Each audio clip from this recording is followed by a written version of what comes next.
Mr. Got Expense. Mati. Muri sei wambudzi yatu? Ndiripo zvangu makati zita ramashedzera ndinyatsorizwa zvangu. Alright. Tachiti amene muri kuzoona sei nenguva yatakutarisana naye yeholiday Easter. Panyaya yetsaona dzemumugwagwa apa muri kukurudzirawo vamwe kuti kudii? Mukataura nyaya yetsaona dzemumugwagwa ndinogona kutochema Pogba uyu anongochema nyangwe asina urohwa uyu. Aiwa, hatina kuti mucheme, tiri kuti mubatsire vamwe muvaudzewo kuti zvinofambiswa sei pakufamba pamugwagwa, posi tiri kuona vanhu vazhinji vari kuita tsaona. Saka imi ndiye api maadvise amunopawo vamwe kuti no muri kuchemeiko futi? Nyaya yacho inorwadza mwana wanga. Izvozvizvi tine mumwe wedu akatisiya. No, isisi tiri kuti ngationesanei semhuri yeZimbabwe kuti todii kuti tideredze tsaona dzemumugwagwa. Imakuchema. Saka imi muri kunzi kana manzi mutaure pamberi pevanhu mochema. Chimira ndishingire kutaura kwacho. Ndandina Pogba pasa. Aiwa, ndira kuti mamunani ndikutaura kuti titaure nyaya yetsaona. Handamboti mamunani. Tirega kundiita zvekundishungurira ka. Wakomana.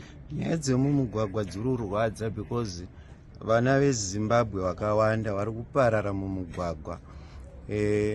Kubva kumabhazi, dzimotikari, wetsoka, even kana masosve chaiwo ari kutongotsikwa panenge achikurosa maroads.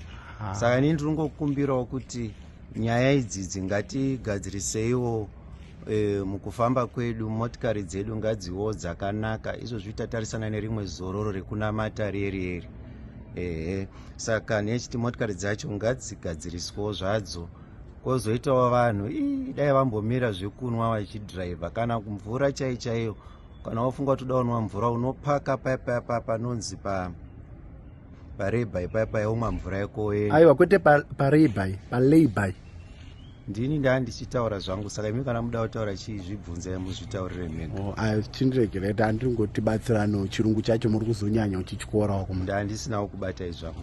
Saka ndiri kungokumbirisa kuti ngatifambei zvakanaka mumugwagwa, tisanyanyawo mhanya, tigadzirise motikari, tibve takadya kozimwe nzara inogona kukotsirisa. Wobva wayeyo wobva wazoerekana wakutofunga chikafu wobva wabuda mu. Asi mune nzara kana? Ndakutonodya kwasviba. But ndikuona kamota nyaya yenzara nekudhiraivha zviri kupindirana papi. Zvimwe zvinhu zvinogona kukonzeresa tsaona mumugwagwa. Zvinhu zvacho zvakati wandei. Munzwa sembwa iri kuhukurai, unogona kukurirwa nembwa iyoyo wobva wavhunduka wobva watobuda murodhi. Saka tichingoti vane zvipfuyo futi ngazvigare pazvinogara kwete kuti zvingoenda pese pese. Mombe, mbudzi, kunyanya dhongi harinzwi. Dhongi kana ukariridzira huta rinobva ratoidawo kutoitawo iro kunganonzi rine kainjini pamakumbo. Pari kuya motikari ndatisuda kuita asiti.